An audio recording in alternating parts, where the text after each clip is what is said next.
తెలంగాణ ఉద్యమం జరుగుతున్న రోజుల్లో కేసీఆర్కి అందరికంటే ముందు అండగా నిలబడ్డది ఎంఆర్పిఎస్. ఆయన దీక్ష విరమించింది ఎంఆర్పిఎస్. నేను మన జయశంకర్ గారు మాత్రమే ఎక్కువ కీలకమైన పాత్ర పోషించిన సందర్భం అది. అంటే ఏ సమయంలో ఏ నిర్ణయం తీసుకున్నా న్యాయం వైపు ఉండాలని చెప్పి. ఈ నేపథ్యంలో ఇంకో విషయం గుర్తొస్తున్నాను. నేను కేసీఆర్ గారు సెంటిమెంట్ కోసం తెలంగాణ తల్లి విగ్రహాలు ప్రారంభించాడు. ఏ విగ్రహాలు? సెంటిమెంట్ కోసం తెలంగాణ తల్లి విగ్రహాలు ప్రారంభించాడు.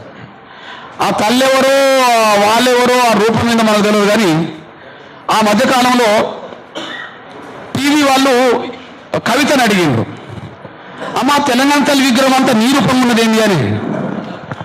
అంటే ఈయనేమన్నదంటే నేను తెలంగాణ ఆడబిడ్డనే కదా, నా రూపంగా ఉండకపోతే ఇంకెవరి రూపంగా ఉంటుందని ఏం చెప్పించాడు. మరి ఆమె రూపం మా అమ్మాయి రూపం అవుతుందా, లేదా ఇక్కడ ఉన్న రూపం అవుతుందా? ఎవరి రూపం వాళ్ళకు ఉంటుంది కదా.